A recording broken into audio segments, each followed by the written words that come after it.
வணக்கம் ஃப்ரெண்ட்ஸ். நாம் இன்றைக்கி அக்கௌண்டிங்னா என்னென்னு ஈஸியாக பார்க்கலாம் வாங்க. பிஸ்னஸ் பண்ணுற எல்லா கம்பெனியும் டெய்லி மணி டிரான்சாக்ஷன் பண்ணுவாங்க.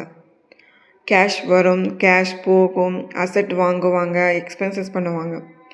அசெட் வாங்குறது மீன்ஸ் மிஷினரி வாங்குறது, பிஸ்னஸ் சம்மந்தப்பட்டது, சேலரி பே பண்ணுறது, இந்த மாதிரியான எக்ஸ்பென்சஸ் பண்ணுவாங்க. இது எல்லாமே ப்ராப்பராக ரெக்கார்ட் பண்ணணும்.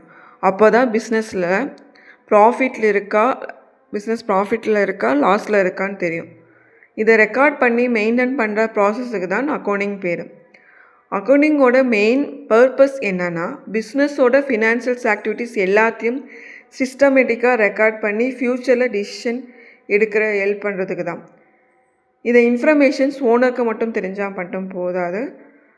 அதாவது பிஸ்னஸ் லாஸில் இருக்கா, ப்ராஃபிட்டில் இருக்கான்னு தெரிஞ்சுக்கிறது யாருக்கு யூஸ்ஃபுல்லாக இருக்குன்னா, managers, investors, government, customers, employees, இந்த மாதிரி பல பேருக்கு யூஸ்ஃபுல்லாக இருக்கும். ஃபினான்ஸ் ஒரு பிஸ்னஸ்க்கு ரொம்ப முக்கியமான ரிசோர்ஸ். அதனால் ஃபினான்ஸ் எப்படி யூஸ் பண்ணுறோம், எவ்வளோ இன்கம் வருது, எவ்வளோ எக்ஸ்பென்சஸ் ஆகுதுன்னு எல்லாத்தையும் சயின்டிஃபிக்காக ரெக்கார்ட் பண்ணணும். அக்கௌண்டிங் நமக்கு பிஸ்னஸ் பர்ஃபார்மன்ஸ் எப்படி இருக்குது, எஃபிஷியன்சியாக எப்படி இருக்குது, கம்பெனியோட ஃபினான்ஷியல் பொசிஷன் என்னென்னு புரிய ஹெல்ப் பண்ணுது.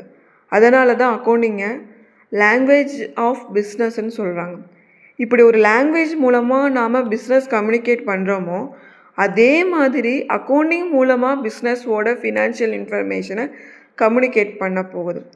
சிம்பிளாக சொல்லப்போனால் அக்கௌண்டிங்னா பிஸ்னஸில் நடக்கிற ஃபினான்ஷியல் டிரான்சாக்ஷன் எல்லாத்தையும் சயின்டிஃபிக்காக ரெக்கார்ட் பண்ணி அனலைசிஸ் பண்ணி இன்ட்ரெஸ்டட் யூசர்ஸுக்கு கம்யூனிகேட் பண்ணுற ப்ராசஸ் தான். இதுதான் இன்ட்ரோடக்ஷன்ஸ் டு அக்கௌண்டிங். இந்த மாதிரி அக்கௌண்டிங் சம்மந்தப்பட்ட டீட்டெயில்ஸ் வேணும்னா வீடியோ பிடிச்சிருந்தால் லைக் பண்ணுங்கள், ஷேர் பண்ணுங்கள், சேனலை சப்ஸ்கிரைப் பண்ணுங்கள். நன்றி.